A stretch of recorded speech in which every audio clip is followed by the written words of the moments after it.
call you by your first name, by the way, Fyodor? Is it? Absolutely. Okay, fantastic. Right, so for those of you who are joining for the first time, we're going to have a talk during the first part, and that's going to take about 40 to 45 minutes, depending on the speaker. And afterwards, or during the talk, you might already start having some questions. So if you could put those down in the chat, please, then that would be very helpful.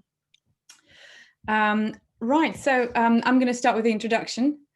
The Department of, actually, I should introduce myself first, sorry. My name is Olga Fizanova. I'm a lecturer at the faculty.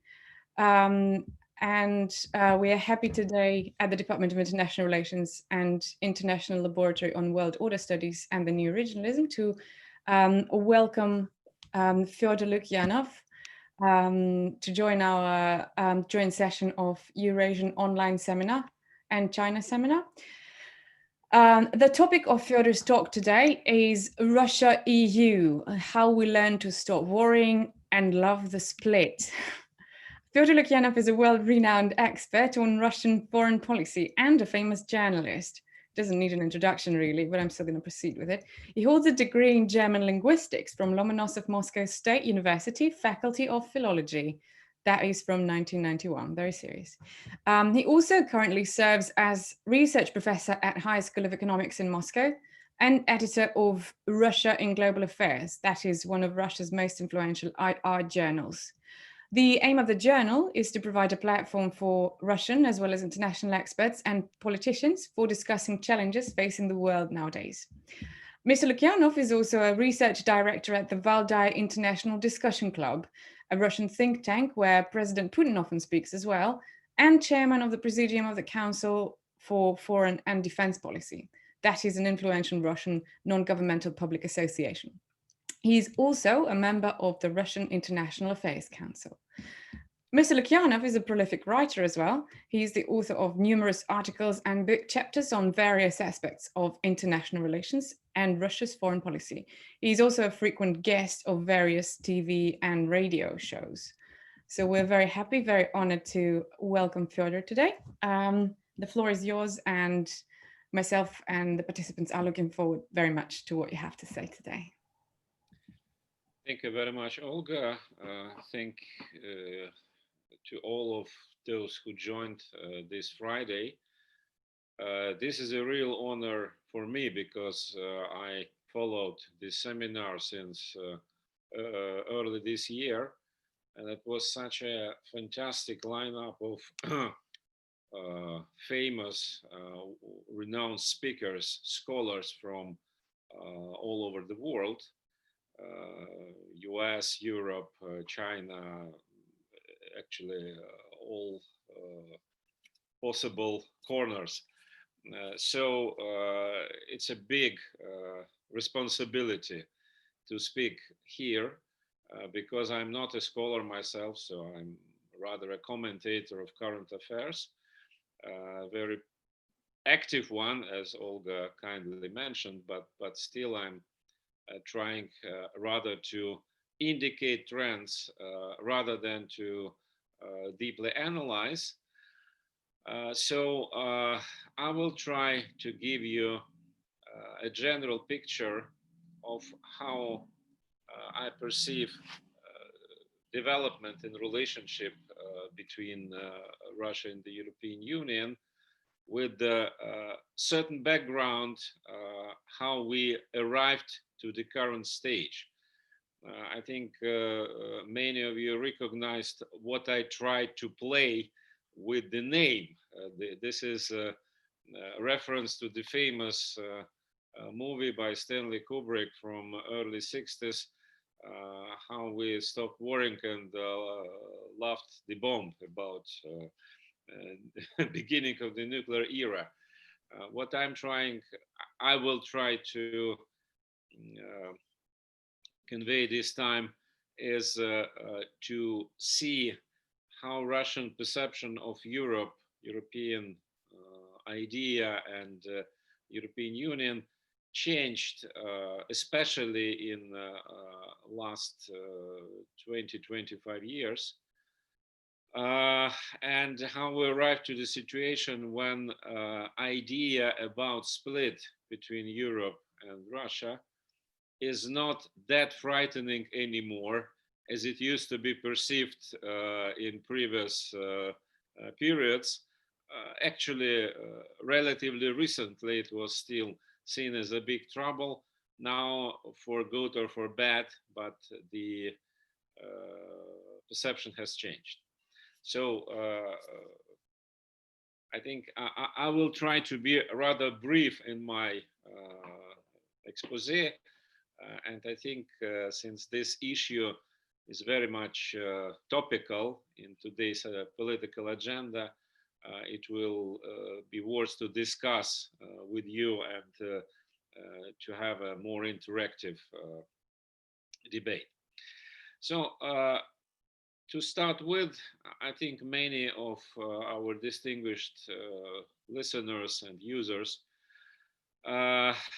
noticed a rather remarkable statement made by Russian Foreign Minister Sergei Lavrov approximately 1 month ago, when he said, and that was headline in almost all Russian news and then some of international news, he said that actually since the efficiency of our dialogue with the European Union is, to put it mildly, very low, so we on the Russian side consider maybe stop this dialogue with Europe at all, because it does make sense, and to wait until situation will be a little bit more favorable for a constructive conversation.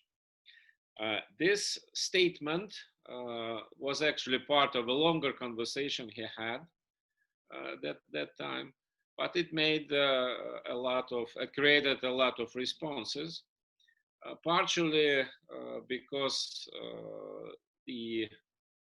that was pretty harsh statement. I don't remember anything like this before, despite the fact that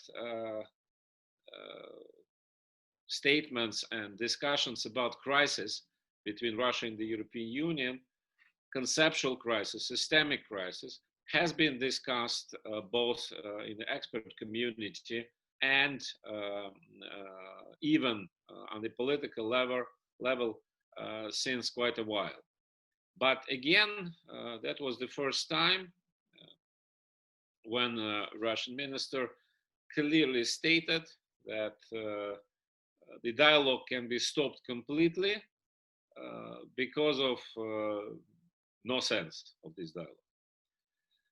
Of course, the media noise was, as frequently happens, a little bit misleading, because if one would look to the context of what has been discussed in this conversation with Lavrov, it was quite clear out of this context that our minister did not mean complete stop of contacts with Europe, as it was interpreted by many commentators and news media. What he said actually was not about Europe as a conglomerate of European states.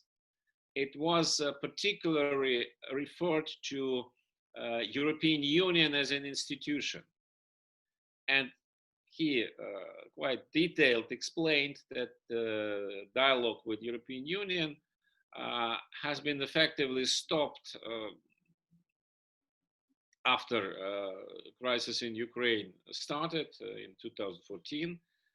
The last summit between Russia and EU took place in Brussels late January 2014. So three weeks before Maidan overthrew regime in Kiev, and that summit was extremely murky as well. So the mood among participants and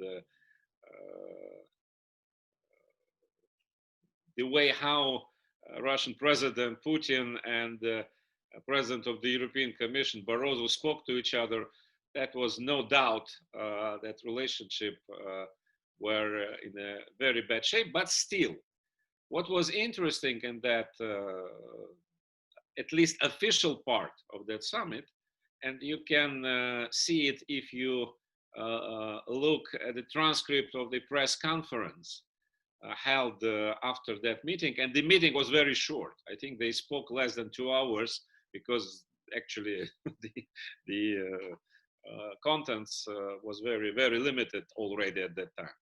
But the transcript of the press conference, despite the mood, it was quite remarkable that all necessary formulas, all mantras, which used to be applied to Russian-European relationship since a very long time, they were in place. So both Barroso and Putin spoke about partnership for modernization, need to extend work based on 5 common spaces, and you name it. So it's quite interesting to refresh this transcript. Now it sounds a little bit remote, but it was 6 years ago only. Why I think yeah, and after that Maidan happened, and the systemic structural relationship between Russia and the European Union basically ceased to exist. So the relationship was and basically remains limited to first of all the state-to-state level, Russia to particular states, and when it comes to Russia-EU, that's mainly about Ukraine. It doesn't happen much either, but at least rhetorically, the European Union refers all the time to the necessity to encourage Minsk process and so on. But in practical terms, you don't have an agenda which can be discussed. Why I think it's quite remarkable and quite important to remember that particular document, I mean, transcript of January 2014 summit, because it demonstrates a quintessence of the model which was created, model of relationship between Russia and the European Union, which was created in early 1990s. And despite many troubles, despite setbacks and gradual and very significant erosion starting from mid-2000s, but that model basically survived until a Ukrainian crisis. And in terms of some intentions and some rhetorics, it even survived the crisis and continued until recently. That model was, in a way, very logical and very holistic. It was based on the assumption that Russia, as all other post-communist European countries, sooner or later would join something like European sphere, become part of a European sphere. What kind of membership or what kind of participation was envisaged, that has been never clarified, because discussion about membership of Russia in the European Union was never taken on a serious level. It was even on the level of the political literature. You don't find many of those who advocated Russian membership, but not to talk about the practical political agenda. So it was relatively obvious to all involved that Russia didn't fit criteria which were required to meet to join the European Union, and Russia was simply too big to be considered as as another candidate state. But despite the fact, and maybe even because of the fact that Russia was unable to be seen as a hypothetical member of the European integration process, but at the same time, Russia was not seen as something which deserved a very much special treatment by Europeans for many reasons, including those which were quite rational and understandable. In 1990s, after collapse of the Soviet Union, Russia was too weak, too fragile. No one could predict the trajectory of Russian development, and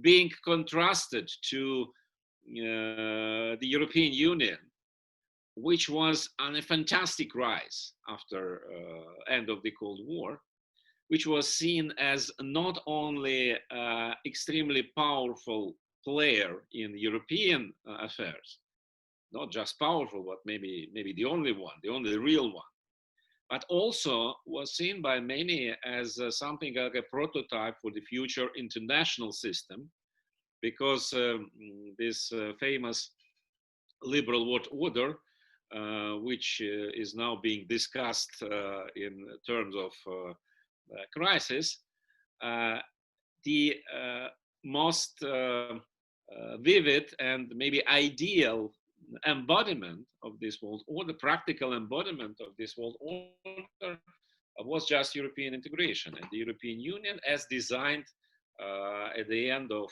the Cold War, at the beginning of the new period. So with the European Union going up in all terms, political, economic, cultural, moral, ideological, and so on, and Russia going down at the same time, it was, from European point of view, no reason to try to find a special place and special role for Russia in the future European constellation.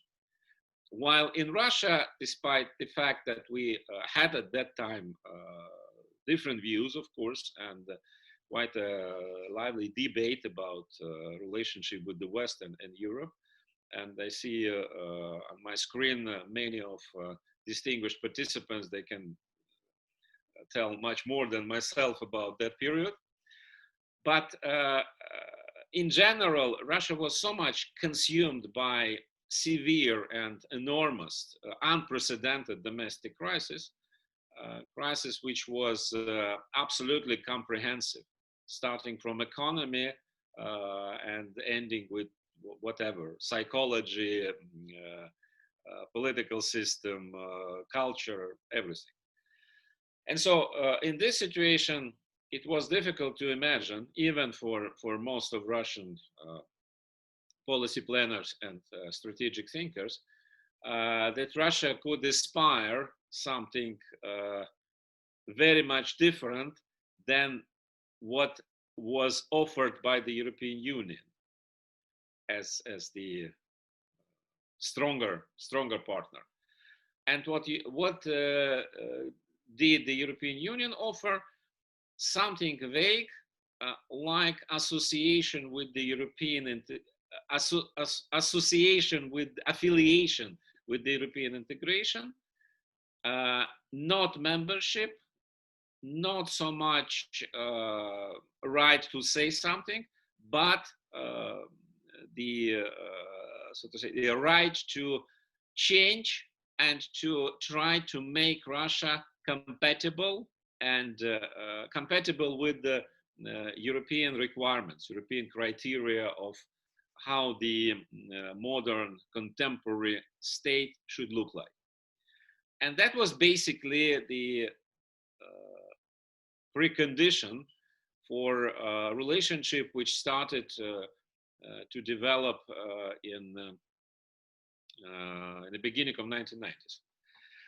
I think it's important to note that European future, the European inspiration as an important part of nation building has been typical and necessary element for Russian political development since a very long time, at least since early 19th century.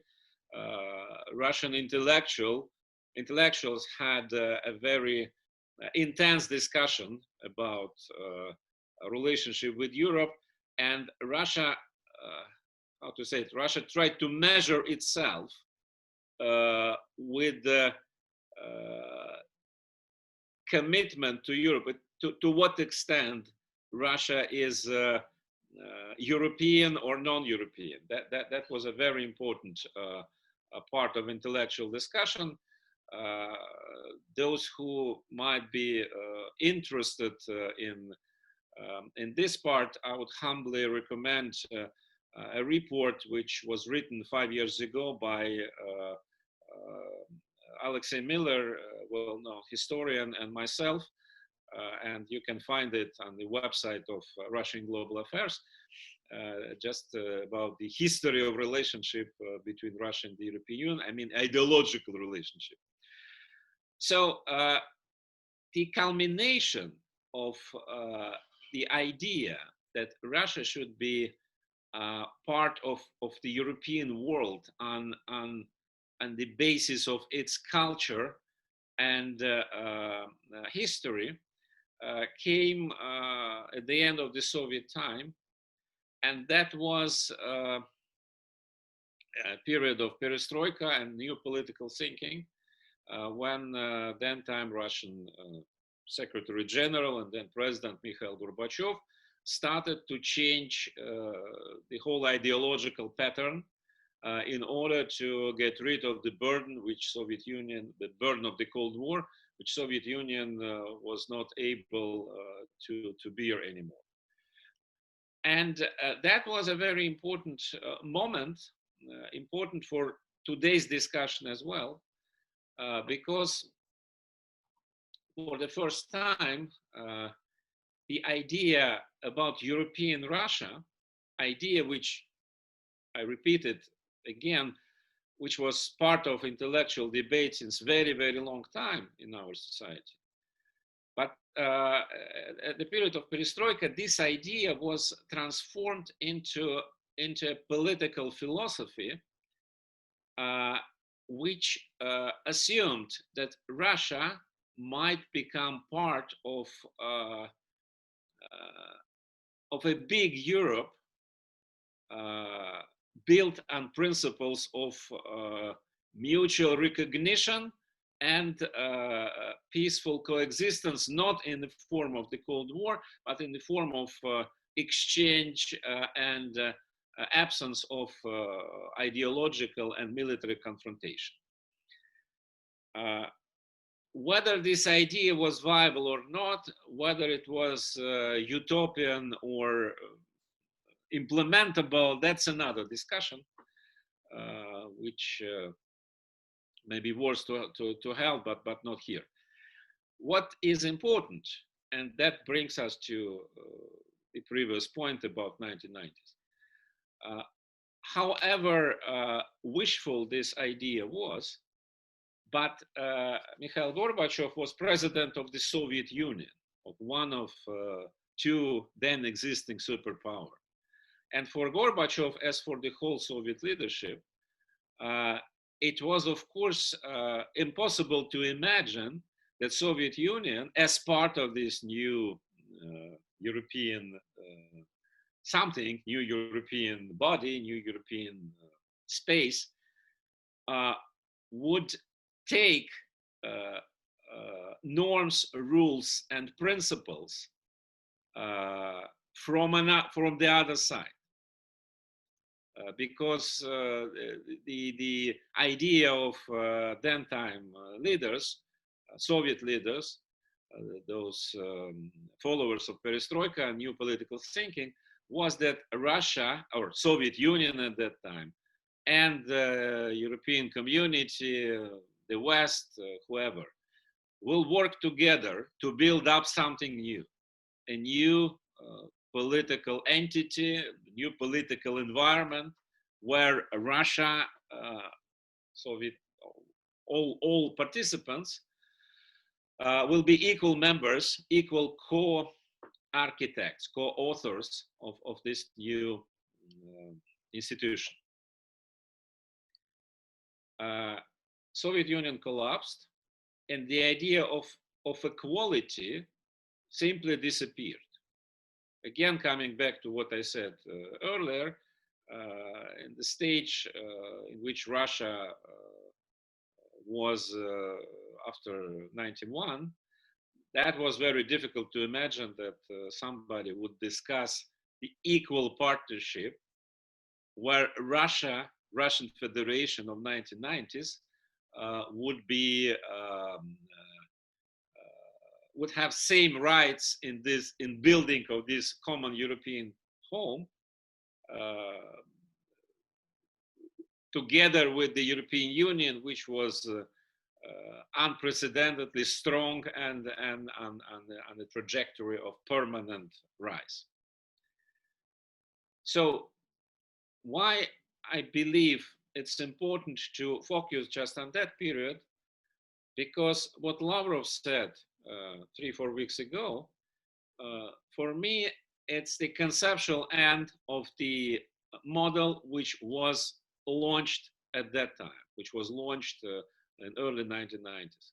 And that was a model that Russia should be seen as an aspirant, as a country which should follow more or less the way of those who wanted to join the European Union, full-fledged membership, but without this membership.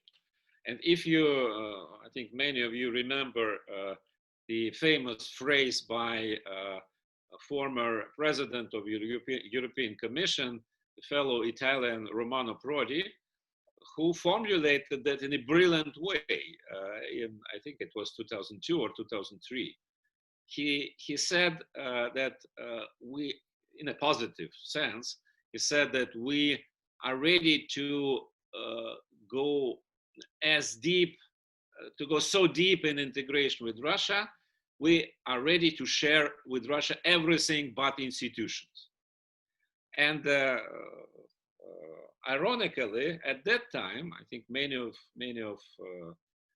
us remember this. At that time, it was perceived as extremely generous move, as extremely generous offer.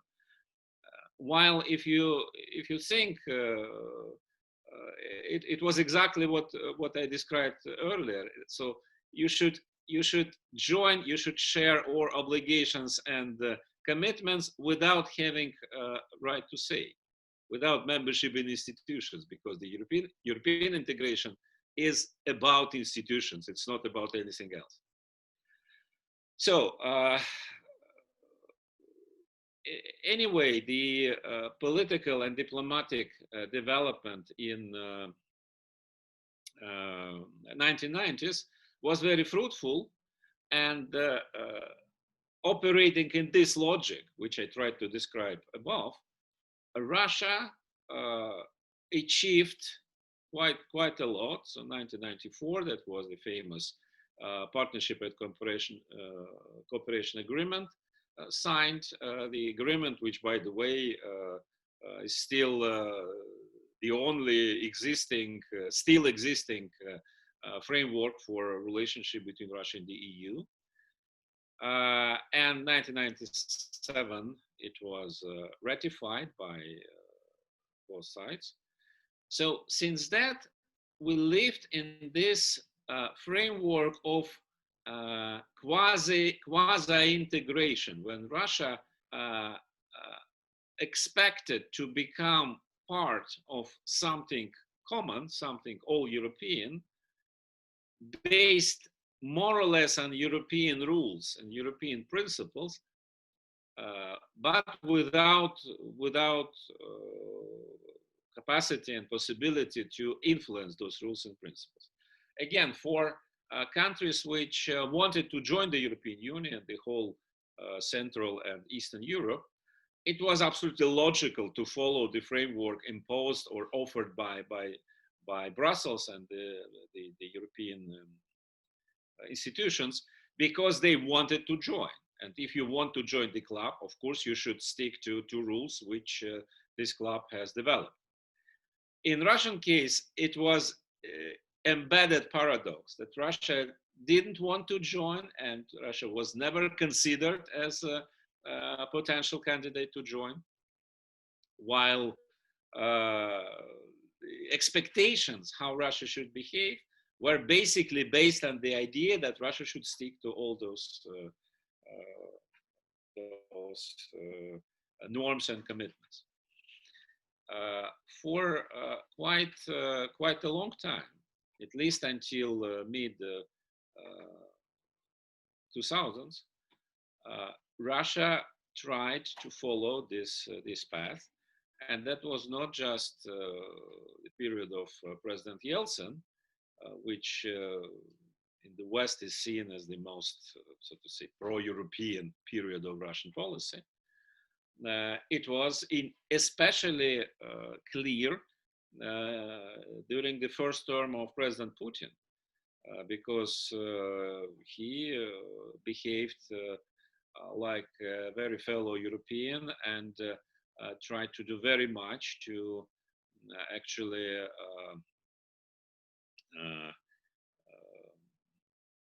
find ways how to accommodate Russia to the European setup of rules.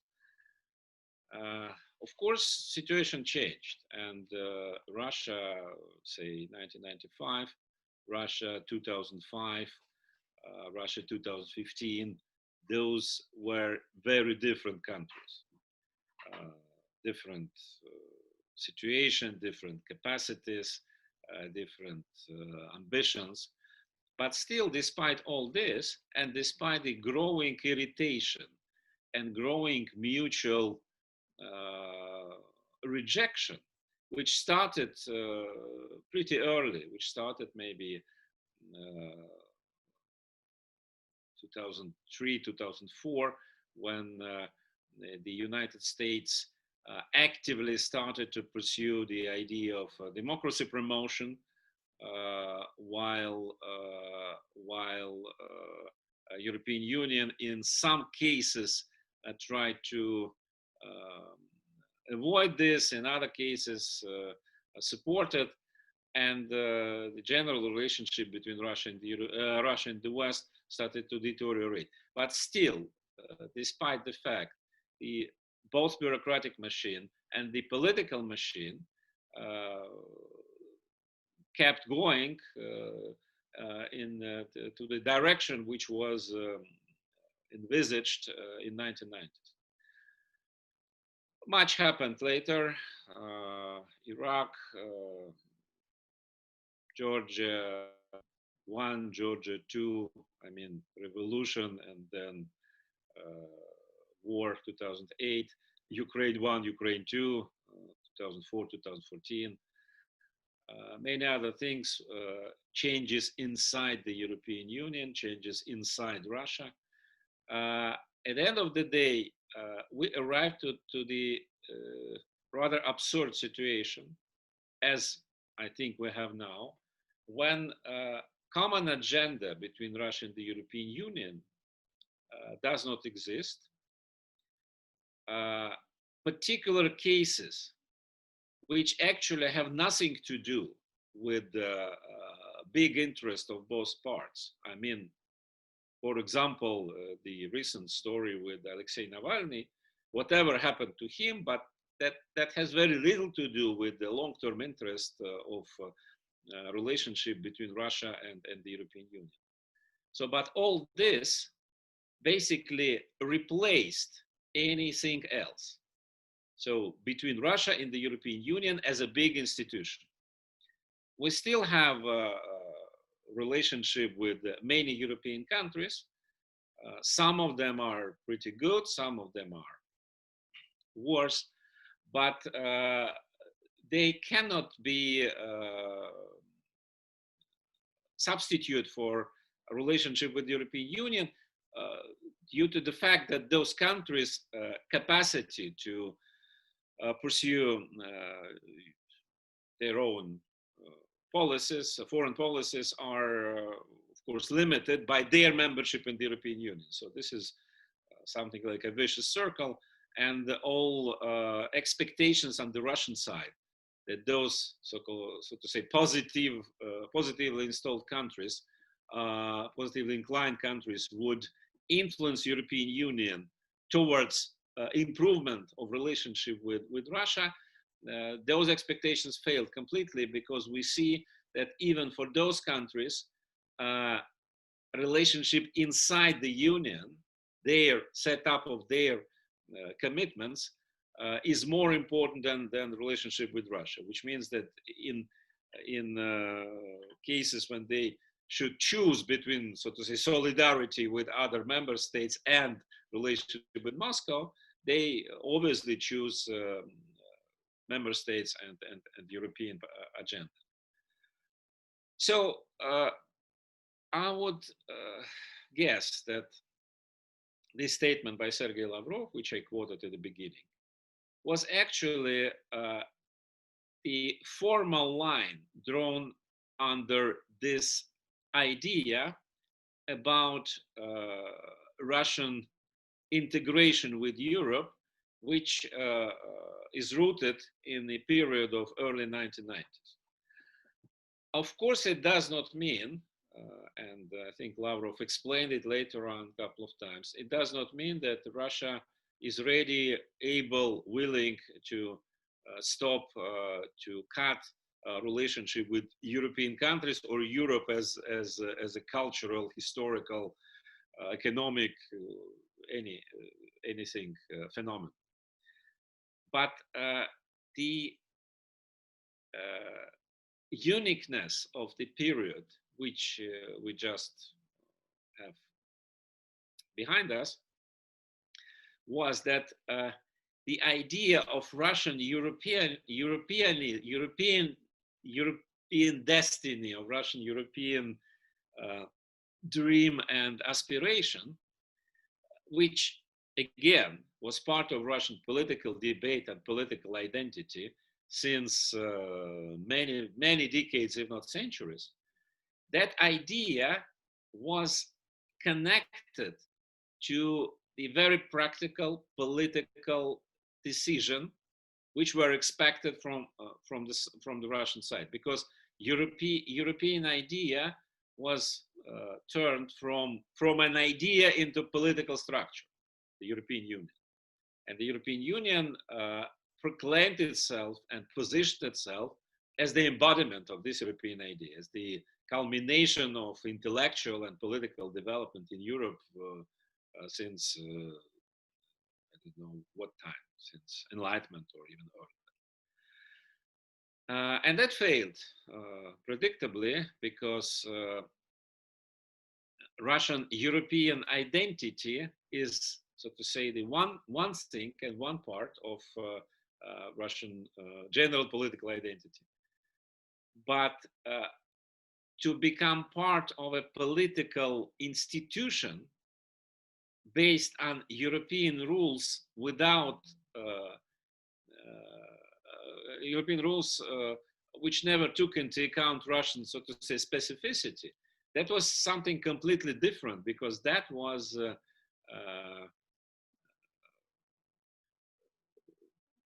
the assumption for that would be to limit Russian sovereignty.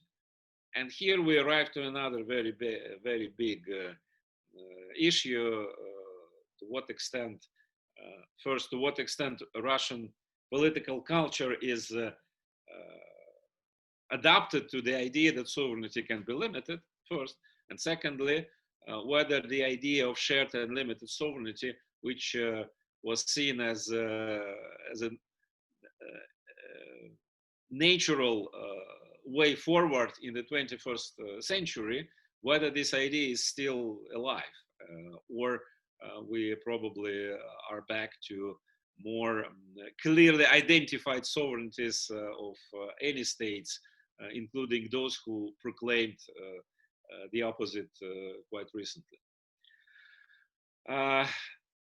So Another aspect which should be mentioned here, since this is a Eurasian seminar, is of course that all debate about relationship between Russia and Europe since very, very old period, very, very old time, was based on the picture of the world where the West, Europe, Euro-Atlantic, America, whatever, the West was a dominating part by far, and was seen as something superior to other cultures and other parts of the globe. That changed, and now we see a completely different, much more complicated and dynamic picture, where the West will certainly remain a very important part of the general global constellation, but not the only one, and gradually not the dominating one, including even the United States. While other cultures, other political entities like China and maybe some other non-Western, non-European countries are getting much more independent, much more vocal, and much more able to influence international affairs. Which means that in Russian case, and Russia is obviously and famously country where which has 3/4 of its territory in Asia, and which is neighbor to the most important country of next decades, China, that would be simply wrong from the point of view of politics, political and geopolitical posturing, simply wrong to still see our own development through the lens of the West, to what extent we are closer or maybe more distant from the West, or closer to the West, which was unfortunately or fortunately part of our political thinking since, again, quite long. So I say it just to underline that the traditional relationship with Europe, which was political, geopolitical, economic, and very importantly, psychological, cultural, this relationship does not correspond to the reality of international affairs anymore. Which means that we can imagine that this old debate between Slavophiles or Westernizers, between Eurasianists and say progressives, Russian version of progressives, will be back, because we see in our history that we go in circles actually in terms of our debates. But this debate either should be framed completely differently in this new international environment, or maybe should be stopped at the end of the day, because it doesn't produce anything positive and fruitful for the development. Rather, it produces this feeling of non-existing choice, which Russia all the time should make. And when you try to make an unexisting choice, you can end up very badly. And one of neighboring countries to us, Ukraine, lived for 30 years making this unexisting choice, and now achieved a situation which is not at all desirable to anybody.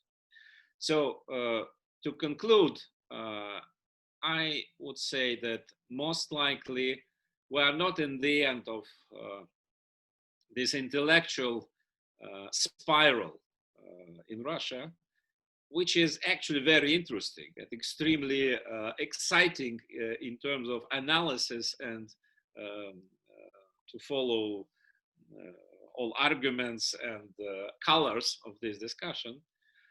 But in terms of guidelines for the future, And in today's world, all nations, Russia is not an exemption, will need to make very tough choices about its own future, because inertia doesn't bring anything anymore. So I hope that this debate will not, even in case we will arrive again to the new round of this spiral, circle of the spiral, but it will not define the decisions about political and geopolitical future of Russia, which should reevaluate its relationship with Europe, not because we need to cut ties and abandon Europe, but we simply need to, as I put it in the title of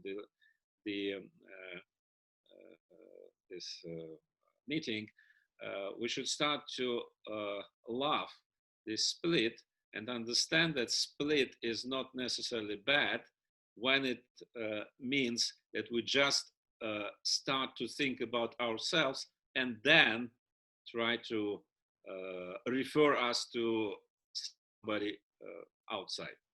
Yeah, thank you. Thank you so much, Fyodor. This was fantastic. I did particularly appreciate the reference to Stanley Kubrick as well, one of my favorite movies. So we have Semen Kivets here who just asked a question. Semen, would you like to unmute yourself and start the lively discussion, hopefully? Oh, and we have 83 participants, by the way, which is amazing. So it's a hot subject. Semen Kivets, please. Otherwise,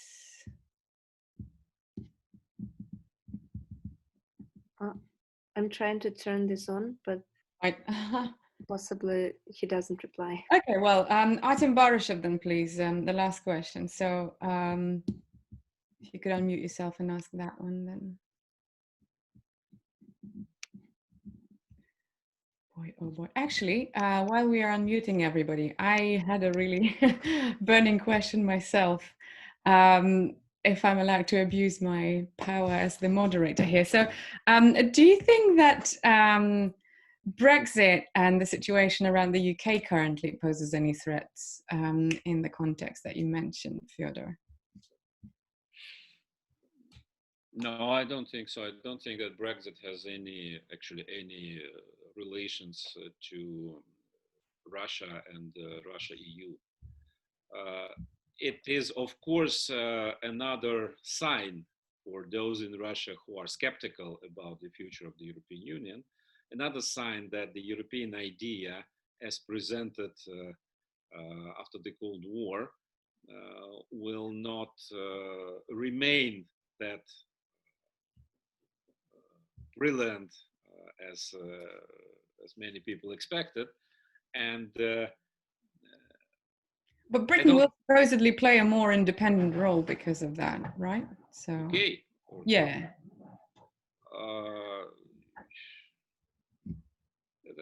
I think it's it's a complicated question, because yes, of course, they get rid of some limitations, but at the same time, given the fact that UK today is certainly not a player with global capacities.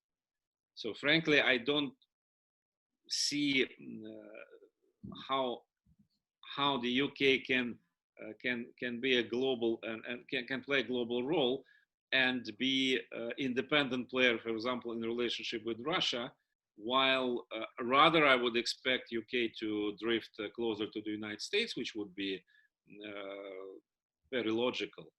But relationship with London now is such that whatever happens, I cannot imagine any positive change, unfortunately. I see. Okay, well, thank you. So Simon asked us to read his question out loud. So Professor Lukyanov, thank you for the informative talk. I have the following questions to you. What are the conditions for the restoration of those relations between the EU and Russia that had existed before 2014? Are both sides interested in their improvement? Yeah, thank you very much. That was exactly my point. That actually none of sides is interested in restoration of those relationships, because the framework has been not even exhausted, has been destroyed. Because the framework was based on the assumption that Russia would become more or less normal European country, which didn't happen for many reasons. Now, first of all, that relationship is not restorable anymore. Russia is different and will change, will keep changing. And the most important thing is that European Union is changing. And the European Union, which signed a partnership and cooperation agreement with Russia in 1994, doesn't exist anymore and will not be restored in the future because the European integration will profoundly change. I'm absolutely sure. I don't share the most pessimistic views that European Union will collapse, as some of colleagues believe. But certainly the European Union 5 or 10 years from now will be completely different than the body, the entity we got used to before. Which means that even if we would love to restore relationship as of before 2014, it will be unavailable. And we don't want either. Right, okay, so the second or third question is to you from Mr. or actually probably Professor Tony van den Tocht.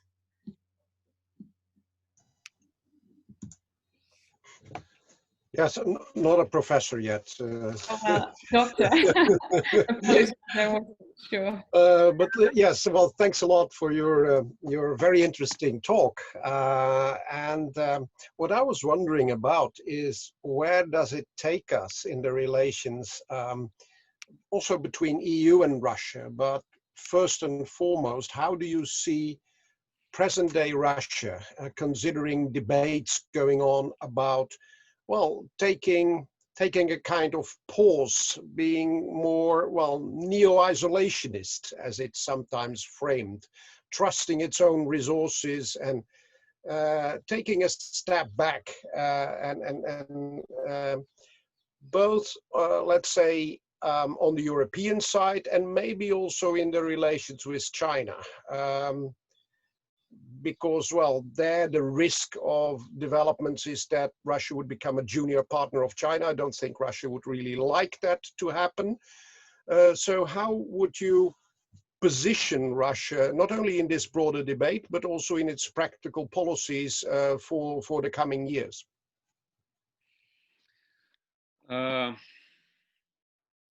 Yeah, we have the real guru in neo-isolationism among us, Professor Karaganov. He can explain much better than me.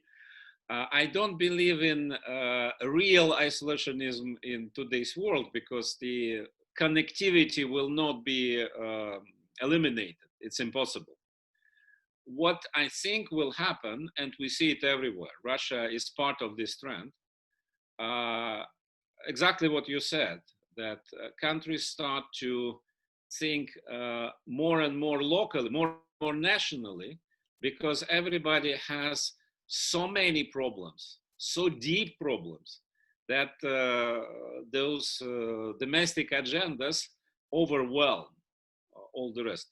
I think even the United States under Biden, now I hear a lot of triumphal statements from the Democratic and liberal side that these Trump years can be forgotten as a nightmare, and now we'll be back to old good days. I don't believe in that at all. I think in reality, Trump already shifted U.S. policy. He will be maybe damned himself, but it will be more like Obama, actually. Obama had a very internationalist liberal rhetoric, but in fact, he started to do what Trump continued after that. In Russia, the same. In Russia, we have a moment when the previous agenda of restoration of the role of the great power has been completed, more or less, by mid this decade. Syria demonstrated that Russia is back to the international stage, big international stage, and that was it. So no one, even those who hate Russian politics and Russian behavior, cannot deny that Russia is an important player again. So what? Now the next question, first, what are priorities? Because the capacities, even in our case, are quite limited, restricted. Secondly, of course, in our case, in Russian case, domestic problems are getting bigger. And if you look at polls, as you rightly pointed out, people want to see state caring about their problems, not so much about international agenda. So I believe that in practical terms, it means that prioritization will change, that priorities will be chosen much more carefully. It might be compensated like in the United States with the very big rhetoric. But in fact, I guess that all major players will pay much more attention to domestic stability and level of resilience, because the general international system is very hostile and aggressive. And that would mean that a risk-taking outside this area will reduce, will be less, which will mean quite a big change in Russian agenda setting.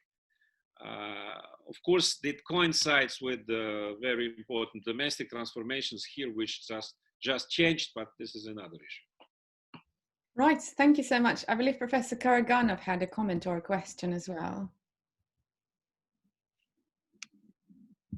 Sorry, just a second, you're still muted. Professor, you can turn the microphone on by yourself.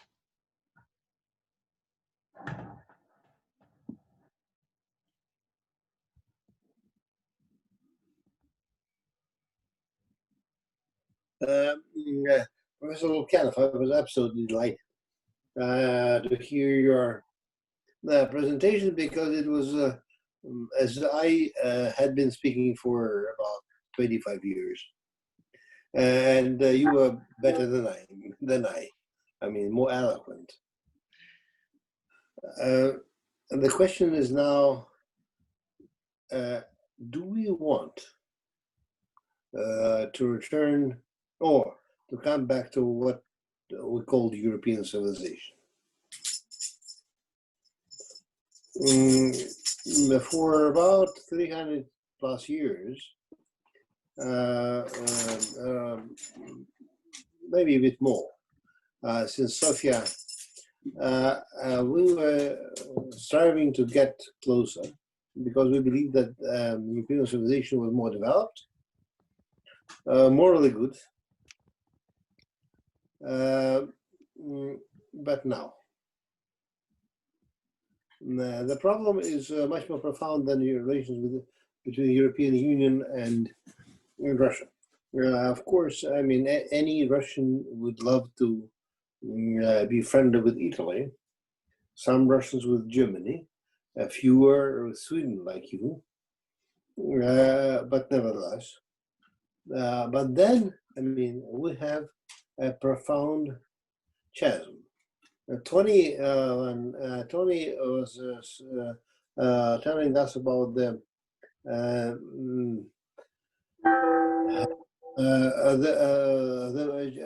danger of being too close to China.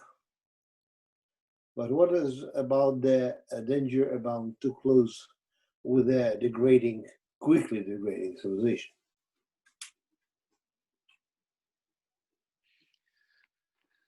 Okay, if the question is whether I want to be back to be closer to the European civilization, yes, I want. Yes, I do. But what I tried to say, maybe not clearly enough, that this option is not available anymore, based on what you said, that this civilization has changed, is changing and is not anything what inspired several generations of Russian intellectuals. Secondly, because Russia is changing. Russia is now much more European in terms of way of life than it used to be even 20 years ago. So uncomparably more European. And to that extent, we took a big part of what intelligentsia in 70s wanted to get. So maybe I'm too cynical, but I guess that most people at that time dreamed not about so much liberal freedoms, but about particular opportunities for themselves to travel, to be able to buy normal goods and so on. And in this regard, Russia is much closer to this idea. So what is happening in Europe now, I think that many trends are even frightening. And it might sound quite unusual to us because we really grew up in a spirit that we should learn European experience, not vice versa. But now, for example, when it comes to relationship between Europeans and other cultures, other religions, we have to say that the Russian experience sometimes is much more successful when it comes to Muslims and so on. We have numerous problems as well, but it seems that the European way is rather doomed to fail. And the second reason why it's impossible, that's, I just repeat that the situation changed completely. World where Europe is not the only dominating force anymore, or the West is not the only dominating force anymore, will mean that universalism in assessments and ethical universalism is not existing anymore, and to create a sustainable development, just a viable country, we would need to try to accommodate to all possible influences which come in this world from all sides, especially given the fact that Russia is an extremely multicultural, multi-confessional country. And that means that Chinese influence or influence from Muslim world influences, other influences, they should be accommodated here as well. Is it good or bad? That's another thing, but it's inevitable. In order to keep existing, Russia will need to become much more diversified. And this is actually not what this traditional European idea assumes. Okay, thank you so much. We have something very interesting in the chat from Peter Rootland, who calls it the old pseudo partnership between EU and Russia. Peter, would you like to ask a question? Yes, thanks for an interesting talk. I agree that the old partnership was based on shaky ground, but I think it suited both sides to pretend that it was working. So I don't think the Europeans really thought that Russia would become 100% European. I don't think the Russians thought that either. But it suited both sides to have a common facade of cooperation. I mean, that's what diplomacy is all about, surely. So the question for me, for you is, what kind of principles can the two sides come up with to restore some kind of common narrative of cooperation on climate change, on migration, on terrorism? And red lines are the steps that each side have to avoid taking to avoid breaking the facade down.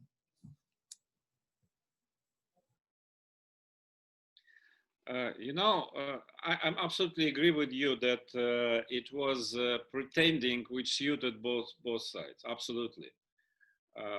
And yes, indeed, as I tried to say, when everything started, that it was maybe the only possible option how to develop relationship in particular situation. Now, again, to try to come back to what we had before is just senseless. What we should aspire, and what I'm absolutely sure will achieve sooner or later.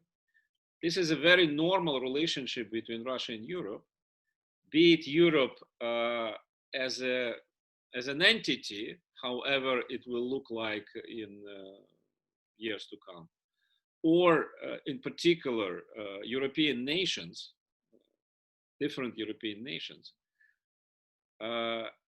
And this normal relationship will be based, first of all, on mutual interests, and interests are huge, of course, there's no doubt about that.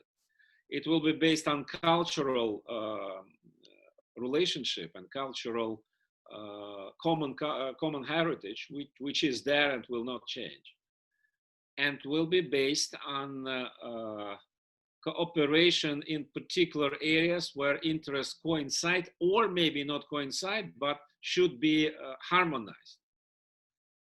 All this does not require a unified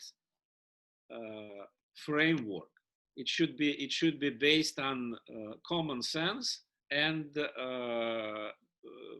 exchange of mutual interest. Any attempts to come back to the value-based political relationship will fail for multiple reasons.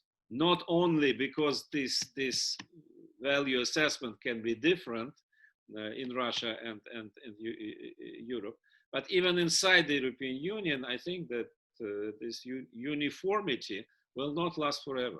So I had recently a discussion with European diplomats, and I use this term of peaceful coexistence as what we should try to achieve. And they didn't like this term because it resembled the Cold War. And one of those said that the peaceful coexistence is bad. What we need is cohabitation and harmonization of conflicts. But from my point of view, it's exactly the same. That this is peaceful coexistence, cohabitation, where you try to minimize risks. That's it. And if we would achieve that, and the less ideological background, the sooner we can do it. Peter, is this okay, or would you like to discuss? Sorry, we can't hear you yet. Yeah. I take the point that the conversation about values can be not productive, and I thought that was one of the attractive features of the roadmaps and so on, is that by creating this cloud of cooperative fictions, they were able to avoid those value discussions while actually pursuing cooperation. So I agree that getting away from the value debate is important, but I don't think it's constructive to say we don't want to have a dialogue anymore.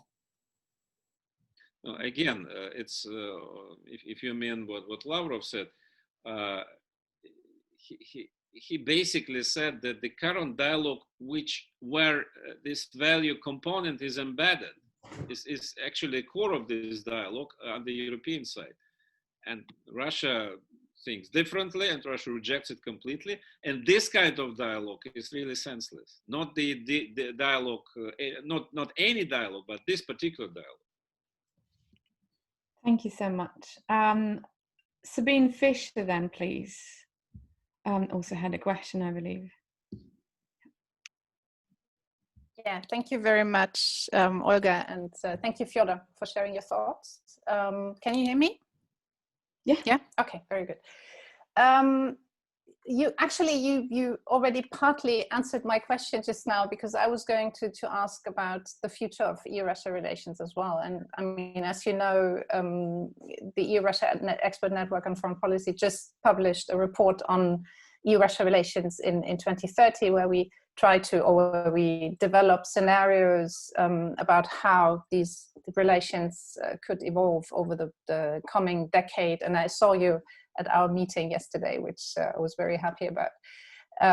But you already started to talk about that, so I'm going to modify my question a little bit. I mean, you spoke yourself about the tension between Russia's relations to individual or with individual EU member states on the one hand, and their limited space for maneuver in foreign policy because they are members of the European Union and because they have limited sovereignty in the area of foreign policy because of this membership. Now, I know that you don't expect the EU to fall apart in the future. You've said so many times. So what does this mean for Russia's policy towards the European Union, and what is the role of EU institutions in this relationship in the future? If you could elaborate on that a little bit. Yes, I don't expect the European Union to fall apart. I do expect that the European Union will be very much different. And the direction of this transformation will be just from the current stage to more freedom of action for particular states and less influence of institutions. So it will be simply a different balance, different equation inside the European Union. I guess, I don't know, I'm not the biggest specialist on that. On our faculty, we have great specialists in European institutions. They know it much better.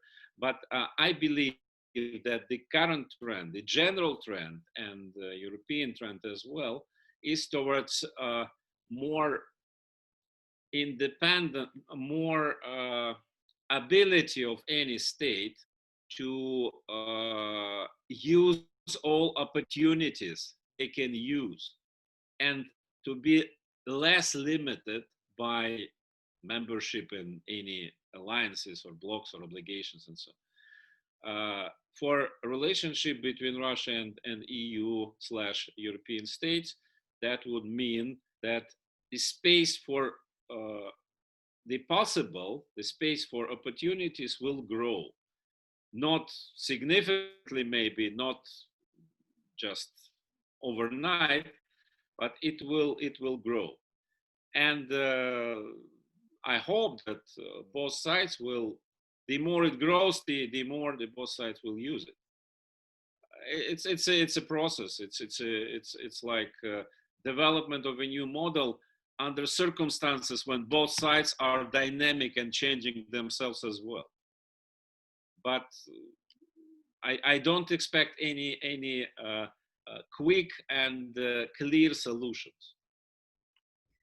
Thanks. I believe Professor Karaganov wanted to add something as well, or is that okay? I don't want to interfere, but if you give me a possibility. In previous decades, the question of values was about whether Soviets and Russians would adhere to European values. And now the question is different. And it is very important, and Fyodor Alexandrovich, in his very mild manner, avoided that. Whether Russians want, or anybody want, to embrace the modern European values, not the values of most Europeans, but the values which are embraced by European institutions. They are un-Christian, un-European, and unhumanistic. It is an interesting question for our future debate. By the way, Europe was born on humanism. But when you deny people their sex, their history, I mean, the basics of their life, what is Europe then? it is an interesting question for our next discussion, maybe. Glad we have a topic for the next seminar as well. Ambassador William Courtney, please.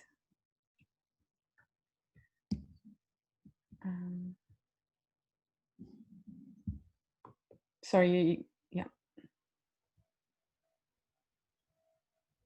We can now hear you. Yes, thank you. Okay, great. Thank you. Sorry. So my question was economic and demographic dimensions for Russia and for the rest of the world. To what extent is this going to be important for Russia to continue its role as a great power? Does Russia need to grow its economy faster to reduce demographic decline? Or will Russia, because of its geographic and other positions, be able to sustain its great power role? Thank you. Yeah, thank you very much, Ambassador. That's the key question, of course, and that's part of this discussion about so-called neo-isolationism, which Toby mentioned.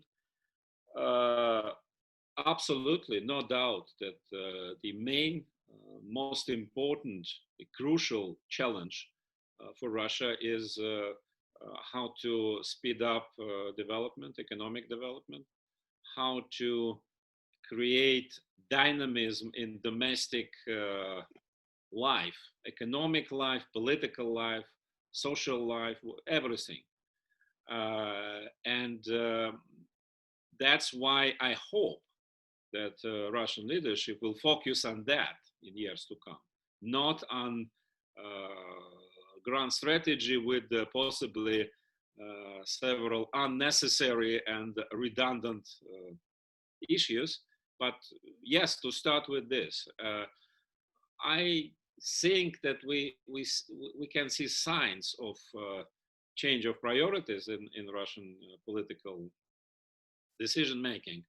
But of course, this year confused a lot. And from my point of view, it was a pretty promising beginning when ideas presented by the President Putin in his federal assembly address in January were designed just to launch this new stage of political and economic development in Russia. That was very much overrun by COVID pandemic. And now we see rather very reactive behavior. But I hope that next year will be different in terms of agenda setting, and exactly what you mentioned, that will be seen as highest priorities. Thank you. We have Elke Fimmen with an interesting question concerning ethical universalism. So why don't we go ahead with that?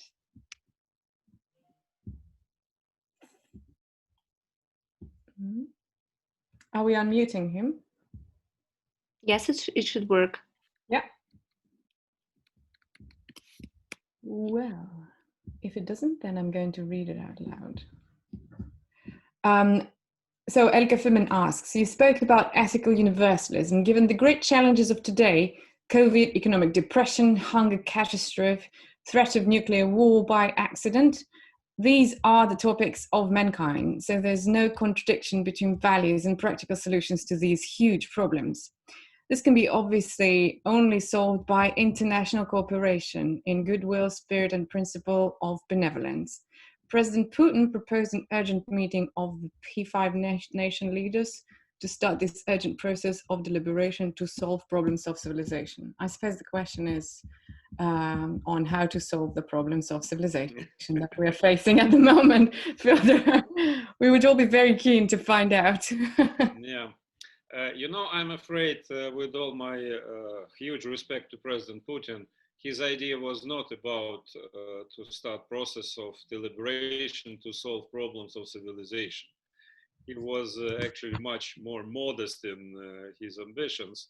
And what he did mean, if I understood correctly, was to come back to the situation when most powerful countries can work together, can talk to each other and to discuss many issues to stabilize situation, not just to solve everything, because unfortunately it's unrealistic in the current stage and in the current atmosphere, but just to come back to talking and to restore ability to cooperate in general. It didn't happen, unfortunately, and now I don't know whether this meeting will take place, but that would be useful. As for what you say about international cooperation, no doubt international cooperation is highly needed and demanded. The question is how we understand this cooperation. It's you know, it's very much like current debate in many countries about the future of multilateralism. Obviously, it was launched because of Donald Trump administration, but that's a very, very big and very important issue. What is the multilateralism? I think that at the end of this discussion, we should achieve to the notion what international cooperation means in this new world. The world where we don't have any ethical or political universalism anymore, but we still need cooperation for practical solutions of many issues. And that would mean maybe that multilateralism is not something which should necessarily include everybody, but it should be cooperation between those who are interested in solving particular problems. It might be 3 countries, 4 countries, 10 countries, not necessarily all members of the UN Security Council or General Assembly. And I think this is the most important, because the idea of multilateralism during the unilateral period of US dominance was different than the multilateralism before, for example. And multilateralism after US dominance will be different than before US dominance. So that's, I think, first of all, this is a very important theoretical question, how we identify this international cooperation in this new environment. Thank you so much. We have KB Usha, professor from Jawaharlal Nehru University. Would you like to ask your question about Nagorno-Karabakh, please?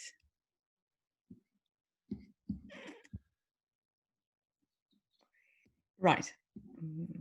I suppose I'm going to have to read that out then. The present, sorry, do we, Alexandra, do we have I'm trying to turn it on, but possibly it is unmuted from the side of the professor. Oh, right, okay. Right, so the present Russia-Brock Nagorno-Karabakh peace deal gives the impression that EU's role in solving the conflict is considerably diminished, and EU's Eastern Partnership policy is a failure. What's your take on this? I think Eastern Partnership policy was a failure. And it's not because of Nagorno-Karabakh, because Nagorno-Karabakh actually was never a part of this. It was another framework for that. Eastern policy failed when war around and inside Ukraine erupted. That was the total failure of Eastern policy. As for Karabakh, I think it demonstrated a very simple thing. Those who have capacity to impose peace by very hard diplomacy and supported by military force, those play a role. Those who don't, they don't play a role. And that's it. Now we see attempts by France in particular to join this, so to say, this process, or even to do something with this process by political means. French Senate calls to recognize Nagorno-Karabakh. Suddenly, after 26 years, they realize that it's necessary and so on. But it does matter. what matters is ability to impose peace practically. And you see, in this regard, Russia and Turkey, of course, play a role, while European powers don't.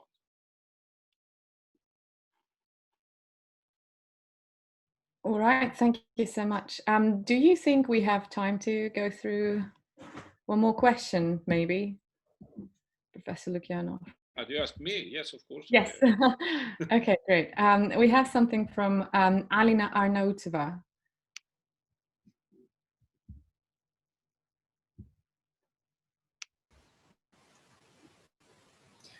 Good day, Fyodor Alexandrovich. You mentioned that the institutions inherited from previous periods do not function properly now. How this institutional change will influence the EU-Russia relations? Thank you very much for your interesting lecture. Thank you. This is, yeah, those institutions are, that's another discussion whether they functioned 1990s and 2000s properly. But okay, at least at that time, people believed that they did. Now, again, I can just repeat what I said. I think both Russia, EU, and outside environment, international environment, changed so much that we need to come to a new concept of relationship. Not institutions will follow when we understand what kind of relationship is possible and desirable in the new world. And then we will find, I think, I'm sure, we'll find proper institutions or adapt existing institutions to that, but not before. Thank you very much. Thank you. We do have one final question maybe from Tony then. Apologies to those of you who didn't have a chance to ask, but maybe next time. Tony, would you like to ask your very general but very philosophical and important question? Yes, thank you very much. My idea is more how Russia nowadays envisages itself as a great power. What does it mean? Does it have really the capabilities to play such a role?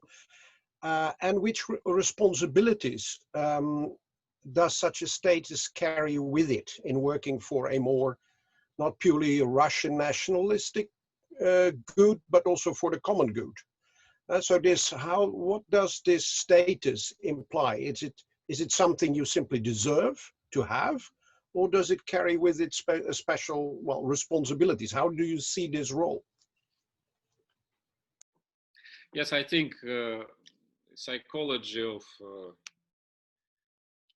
many Russians, I would not say all, but many Russians, is that we cannot imagine our country not being a great power.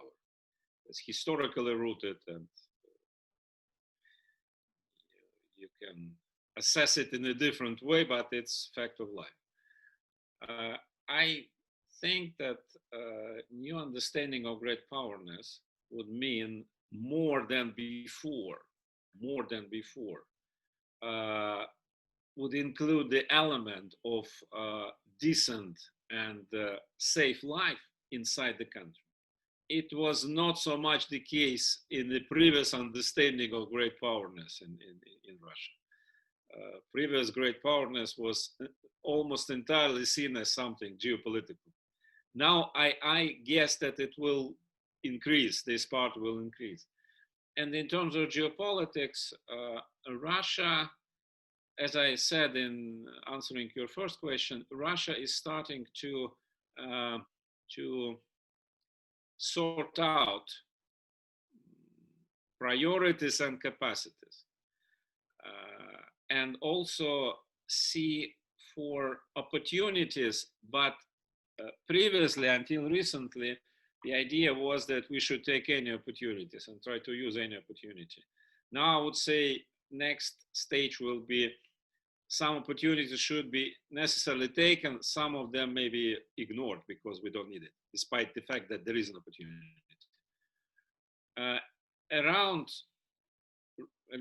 Along the perimeter of Russian borders, around Russia, we will have numerous problems in years to come.